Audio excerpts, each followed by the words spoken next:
Dear student, welcome to our today's class. Our today's topic is polynomial part 4.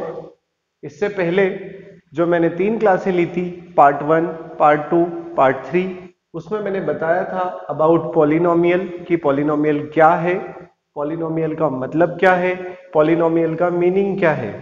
उसके आगे मैंने आपको बताया था यूज्ड इन डेली लाइफ कि पॉलिनोमियल हमारी डेली लाइफ में कहाँ कहाँ काम आता है। There are so many various things where polynomial is used in our daily life. फिर मैंने आपको बताया था टर्म्स के बारे में कि टर्म्स क्या होती हैं। फिर हमने पढ़ा था कांस्टेंट के बारे में कि कांस्टेंट क्या होते हैं, वेरिएबल्स के बारे में पढ़ा, और फिर हमने पढ़ा था डिग्री के बारे में कि डिग्री क्या होती है। मैं फिर रिपीट कर देता हूं, terms are combination of constant and variables. Terms में कॉम्बिनेशन होता है कांस्टेंट और वेरिएबल का। कांस्टेंट वो वैल्यूज होती हैं जो कभी भी चेंज नहीं होती हैं, फिक्स रहती हैं, जिनकी वैल्यू बदलती नहीं है। वेरिएबल्स वो होते हैं जिनकी वैल्यूज फिक्स नहीं रहती है, जो चेंज हो जाती है। और degree is the highest power of the polynomial. इन सब के बारे में हमने पढ़ा था। आज हम पार्ट 4 में पढ़ेंगे रिमाइंडर थ्योरम के बारे में कि रिमाइंडर थ्योरम क्या होती है। आपने बचपन से, जब से आपने मैथ्स पढ़ना शुरू किया है, उसके आगे कुछ क्लासेस में आपने डिवाइड करना शुरू किया होगा। आपने डिवाइड के क्वेश्चन सॉल्व किए होंगे, और जब आपने डिवाइड के क्वेश्चन सॉल्व किए हैं तो मान लीजिए मुझे 22 को डिवाइड करना है 5 से। तो आपने सबसे पहले इसको इसी तरीके से डिवाइड किया होगा। यहाँ 22 लिखा होगा, यहाँ 5 लिखा होगा, 5 से इसको डिवाइड किया, 4 टाइम किया, यहाँ पर 20 आया, इसमें से सब्ट्रैक्ट किया, और यहाँ पर आपका रिमाइंडर आया 2। तो ये जो 2 है आपका, ये रिमाइंडर है। इसी पे बेस्ड हम एक थ्योरम पढ़ने जा रहे हैं यहाँ पर, रिमाइंडर थ्योरम। बहुत इंपॉर्टेंट है दोस्तों पॉलिनोमियल के लिए रिमाइंडर थ्योरम। तो क्या होती है रिमाइंडर थ्योरम, इसके बारे में अब हम डिटेल में पढ़ेंगे। शुरू करते हैं दोस्तों। तो अब हम रिमाइंडर थ्योरम के बारे में पढ़ेंगे कि रिमाइंडर थ्योरम क्या होती है और पॉलिनोमियल में हम इसको किस तरह से यूज करते हैं।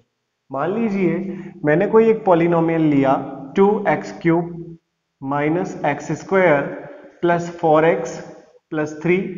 मुझे इसको डिवाइड करना है। किससे डिवाइड करना है? मान लीजिए मुझे इसको डिवाइड करना है x माइनस 2 से। तो इस पॉलिनोमियल को, इसकी हाईएस्ट पावर कितनी है इस पॉलिनोमियल की? ये जो आगे वाला पॉलिनोमियल है 2x³ minus x square plus 4x plus 3, इसकी हाईएस्ट पावर कितनी है? 3। यानी कि इसकी डिग्री कितनी होगी? 3। इसको मुझे डिवाइड करना है किससे? x माइनस 2 से। इस पॉलिनोमियल की हाईएस्ट पावर कितनी है? 1। यानी कि इसकी डिग्री है 3 और इसकी डिग्री कितनी है? 1। इस 3 डिग्री वाले पॉलिनोमियल को मुझे 1 डिग्री वाले पॉलिनोमियल से डिवाइड करना है with the help of remainder theorem. तो रिमाइंडर थ्योरम क्या है, इसके बारे में हम पढ़ते हैं। रिमाइंडर थ्योरम एक प्रकार का एक मेथड है जो क्या करता है, एक पॉलिनोमियल जिसकी डिग्री ज्यादा है, एक पॉलिनोमियल जिसकी डिग्री कम है, उस कम वाले डिग्री वाले पॉलिनोमियल से इस ज्यादा डिग्री वाले पॉलिनोमियल को डिवाइड करना है। तो आप देखिए, ये मान लीजिए मैंने डिवाइड का एक साइन बनाया। इसके अंदर अगर कोई वैल्यू है px, एक पॉलिनोमियल है x जिसमें x उसका वेरिएबल फैक्टर है, उसको मैं डिवाइड करने जा रहा हूं किसी एक डिवीजर gx से। मान लीजिए मैं इसको डिवाइड करता हूं तो मेरा कोई ना कोई क्वेश्चन आता है, उसको मैंने बोल दिया qx, और इसको सॉल्व करने के बाद कुछ ना कुछ मेरा शेष बचता है, कुछ ना कुछ रिमाइंडर बचता है, उसको मैंने बोल दिया rx। यहाँ पर सब जगह मैंने x क्यों लिखा है? क्योंकि हमारा ये वाला जो पॉलिनोमियल है, इसका वेरिएबल फैक्टर क्या है? x है। अगर मान लीजिए इसका वेरिएबल फैक्टर y होता तो मैं यहाँ पर क्या लिखता? y। इसी फॉर्मूले पे बेस्ड, इसी चीज पे बेस्ड तो आपका एक थ्योरम बनता है यहाँ पर। जो आपका px है वो क्या रहेगा? आपका px रहेगा gx इंटू qx का मल्टीप्लीकेशन, और अगर मैं इसमें rx को जोड़ देता हूं तो वापस मुझे मेरी कौन सी वैल्यूज मिल जाएंगी? px वाली वैल्यूज। हम इसको एक नॉर्मल क्वेश्चन की तरह सॉल्व करते हैं। मान लीजिए मुझे 22 को डिवाइड करना है 5 से, तो मैं इसको 4 टाइम डिवाइड करता हूं तो यह आता है 20, और फिर मेरा रिमाइंडर बचता है 2। मैं ये सारी वैल्यूज यहां पर पुट करता हूं तो मुझे मेरी px की वैल्यूज मिल जाएंगी। मेरा px का वैल्यूज, px की जगह यहां पर क्या लिखा हुआ है 22, gx की जगह यहां पर क्या लिखा हुआ है 5, qx की जगह यहां पर क्या लिखा हुआ है 4, प्लस की जगह प्लस, और rx की जगह क्या लिखा हुआ है 2। बॉड मास कहता है कि सबसे पहले मल्टीप्लाई होगा 5 4 जा 20, फिर बाद में एडिशन होगा 20 प्लस 2 22। तो हम इस फॉर्मूले में अगर वैल्यूज पुट करते हैं तो हम क्रॉस चेक कर सकते हैं कि हमने जिस क्वेश्चन को सोल्व किया है वो हमारा सही है या नहीं। तो आइए देखते हैं हम आगे इस पॉलिनोमियल को इस पॉलिनोमियल से डिवाइड करते हैं और इसको सोल्व करने की कोशिश करते हैं। डियर स्टूडेंट, हमें इस पॉलिनोमियल को डिवाइड करना है इस पॉलिनोमियल से। इसके लिए हमें तीन चीजें याद रखनी पड़ेंगी, पी सी एस। इस पीसीएस को जब हम लोग पढ़ते थे तब हमें ये बहुत चीज डराती थी, ये पीसीएस क्या है। इसको हमने बहुत शॉर्ट पे सॉल्व किया, समझा, और हमने कहा कि हमारे साथ पापा हमेशा चलते हैं, पापा चलते हैं साथ, पापा चलते हैं साथ। ये हमें तीन चीजें याद रखनी है। ये तीन चीजें क्या है? यहां पर पी का मतलब होता है पावर, सी का मतलब होता है कोफिशिएंट, कोफिशिएंट, और एस का मतलब होता है साइन। ये तीन चीजें हमें इस डिवीजन के दौरान ध्यान रखनी है। सबसे पहले हमें पावर को प्रायोरिटी देनी है, फिर हमें कोफिशिएंट को प्रायोरिटी देनी है, फिर हमें साइन को प्रायोरिटी देनी है। पापा चलते हैं साथ। तो देखिए मैंने क्या किया, इस पॉलिनोमियल को इसके अंदर रखा, 2x की power 3 minus x square plus 4x plus 3। जिसको डिवाइड करना है उसको साइन के अंदर, जिससे डिवाइड करना है उसको बाहर। अब मुझे डिवाइड करने से पहले ये तीन चीजें देखनी होंगी। यहां पर इसकी पावर कितनी है 1, यहां पर x की पावर कितनी है 3, यानी कि कितनी पावर का डिफरेंस है 2 पावर का। तो मैं यहां पर लिखूंगा x की पावर 2। मैंने p चेक कर लिया, अब मुझे c चेक करना है। c का मतलब कोफिशिएंट। यहां पर x का कोफिशिएंट क्या आ रहा है 2, यहां पर x का कोफिशिएंट क्या आ रहा है, अगर कुछ नहीं आ रहा है तो 1 आ रहा है। यानी कि इसके कोफिशिएंट से इसके कोफिशिएंट को डिवाइड करूंगा, तो 2 को डिवाइड किया 1 से तो क्या आया 2, यानी कि कोफिशिएंट क्या हो गया इक्वल हो गया। तो यहां पर मेरा क्या आया 2। अब मैं क्या चीज चेक करूंगा साइन, यानी कि इसका साइन क्या आ रहा है प्लस, इसका भी साइन क्या आ रहा है प्लस। अगर सेम साइन आएंगे, सेम साइन आएंगे तो वो का वही साइन लगेगा, वो का वही साइन लगेगा। और अगर अपोजिट साइन आएंगे, और अगर अपोजिट साइन आएंगे, और अगर अपोजिट साइन आएंगे तो हमेशा क्या लगेगा नेगेटिव साइन। अगर अपोजिट साइन आते हैं तो नेगेटिव साइन, और अगर सेम सेम साइन आते हैं तो वो का वही साइन। यहां पर इसका साइन क्या है आगे प्लस, इसका भी साइन क्या है आगे प्लस।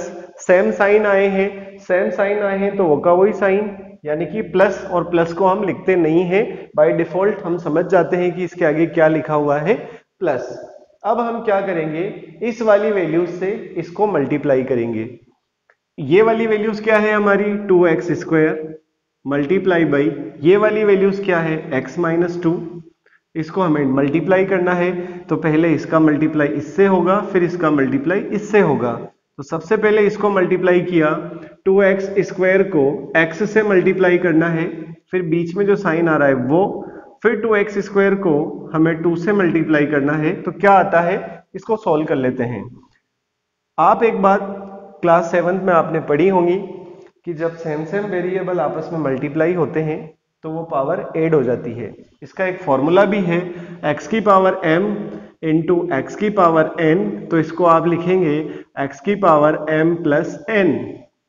तो यहां पर x की पावर 2 इंटू एक्स की पावर 1, तो ये बनेगा x की पावर 3, 2 प्लस 1 3, माइनस यहां पर केवल कांस्टेंट आ रहा है, कांस्टेंट का कांस्टेंट से मल्टीप्लाई होगा, 2 2 जा 4, और ये बनेगा आपका 4x स्क्वायर।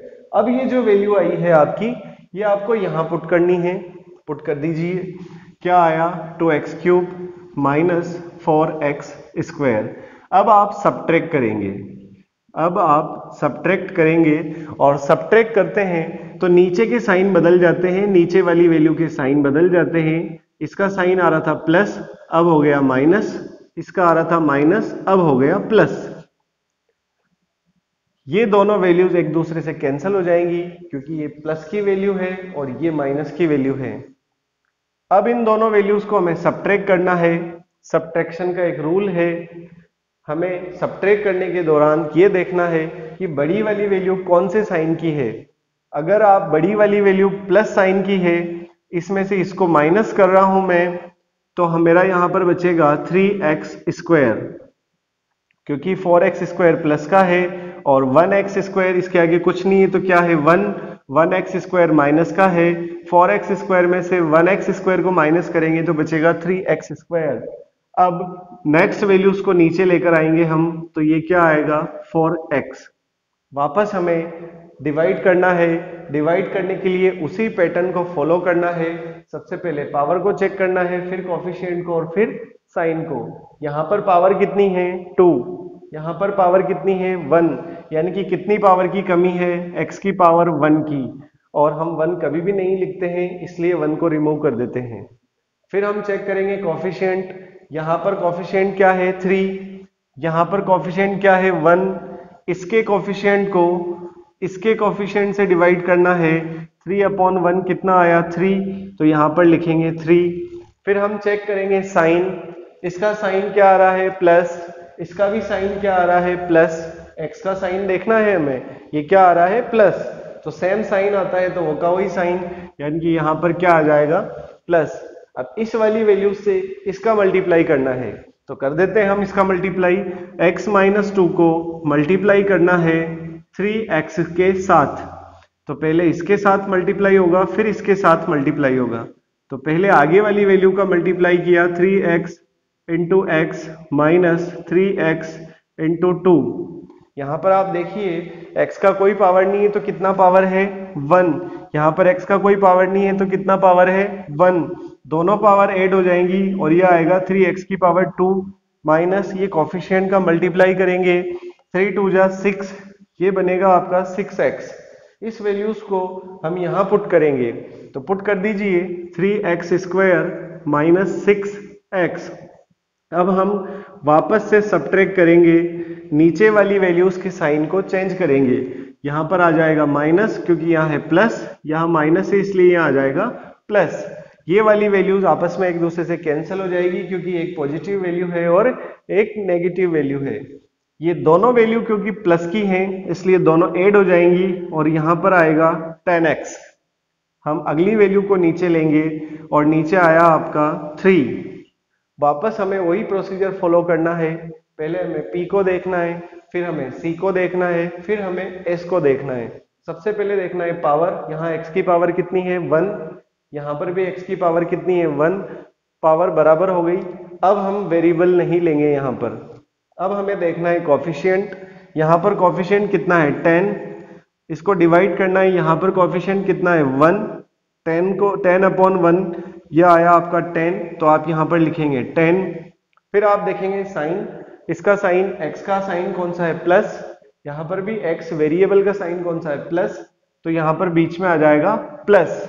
अब हमें इस 10 से इसको मल्टीप्लाई करना है तो आप 10 को मल्टीप्लाई कर दीजिए x - 2 से, पहले इससे मल्टीप्लाई होगा फिर इससे मल्टीप्लाई होगा, तो 10 इंटू x करेंगे आप और 2 इंटू 10 करेंगे आप, तो ये बनेगा आपका 10x और ये बनेगा आपका 20। इसको यहाँ पुट कर देते हैं 10x - 20। वापस हम यहाँ पर क्या करेंगे, वापस हम यहाँ पर सब्ट्रैक्ट करेंगे, तो सब्ट्रैक्ट कर दीजिए आप। सब्ट्रैक्ट करेंगे तो नीचे के साइन बदल जाएंगे, प्लस है तो माइनस, माइनस है तो प्लस, ये दोनों आपस में कैंसिल हो जाएंगे, पॉजिटिव और नेगेटिव वैल्यूज कैंसिल हो जाती हैं और ये दोनों वैल्यूज आपकी ऐड हो जाएंगी।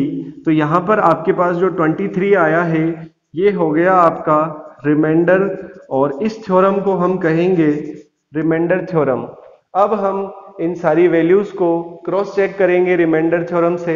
अभी अभी मैंने आपको थोड़ी देर पहले रिमाइंडर थ्योरम बताई थी, px = gx × qx + rx।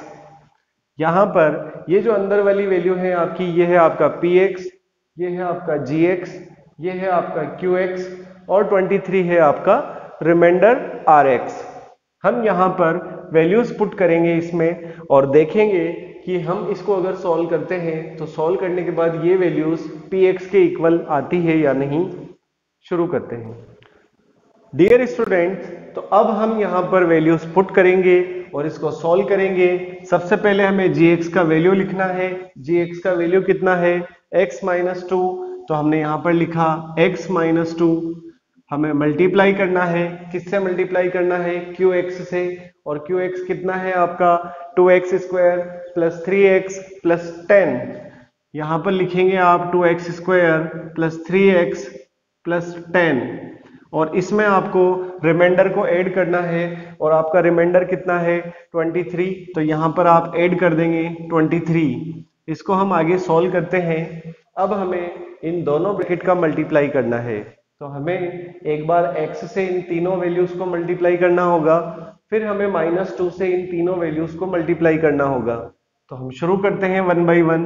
एक बार x का इससे मल्टीप्लाई किया तो क्या आया? x into 2x square. फिर x का इससे मल्टीप्लाई करेंगे तो क्या आएगा? Plus x into 3x। फिर x का इससे मल्टीप्लाई करेंगे तो क्या आएगा?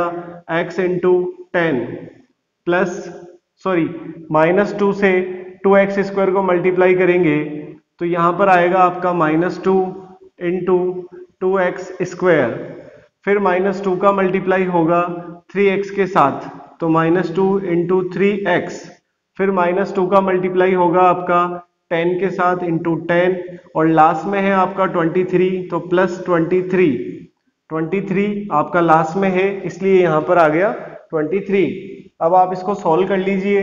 तो इसको सॉल्व किया आपने, यहाँ x की पावर कितनी है? 1, यहाँ x की पावर कितनी है? 2। दोनों पावर ऐड हो जाएंगी और ये बनेगा 2x की पावर 3। यहाँ पर देखिए x की पावर कितनी है? 1। यहाँ पर x की पावर कितनी है? 1, तो ये बनेगा आपका 3x की पावर 2। 10 का मल्टीप्लाई x से होगा तो ये आएगा आपका 10x। यहाँ पर देखिए 2 का मल्टीप्लाई 2 से हुआ तो ये आया आपका -4x स्क्वायर। -2 का मल्टीप्लाई 3 से हुआ तो ये आया आपका -6, और पीछे x है तो x। -2 का मल्टीप्लाई 10 से हुआ तो ये आया आपका -20, और पीछे +23, ऐसा का ऐसा ही। इस वैल्यूज को आपको सॉल्व करना है, तो सॉल्व कर लेते हैं। 2x स्क्वायर क्यूब ऐसा का ऐसा ही 2x क्यूब, ये 3x स्क्वायर प्लस का है, ये 4x स्क्वायर माइनस का है। बड़ी वाली वैल्यूज में से छोटी वाली वैल्यूज को सब्ट्रैक्ट कर देते हैं तो ये आएगा आपका माइनस का x स्क्वायर, ये 10x प्लस का है, ये 6x माइनस का है।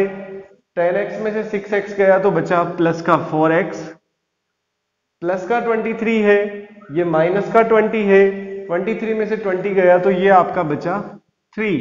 यही तो आपका जो है px था। आप देख लीजिए इसको, 2x cube minus x square plus 4x plus 3, क्योंकि 23 प्लस का है और 20 माइनस का है, इसलिए प्लस 3। तो बहुत आसान है, हमें इस तरह से डिवाइड करना है। हमें याद रखना है PCS को, कि P का मतलब क्या है, C का मतलब क्या है, S का मतलब क्या है, पूरा डिवाइड करना है, और हमें रिमाइंडर थ्योरम से उसका वेरिफिकेशन करना है। ये जो हमने यहाँ पर अभी किया है, ये वेरिफिकेशन ऑफ रिमाइंडर थ्योरम है। आप अपने आंसर का वेरिफिकेशन कर सकते हैं, बहुत आसान है। आप घर पर इस रिमाइंडर थ्योरम से रिलेटेड क्वेश्चन कीजिए। हम अगले वीडियो में और क्वेश्चन करेंगे, तब तक आप इंतजार कीजिए हमारे अगले वीडियो का। घर पर प्रैक्टिस कीजिए, बार बार कोशिश कीजिए, रिमाइंडर थ्योरम आपको आसानी से आ जाएगी। बहुत बहुत धन्यवाद।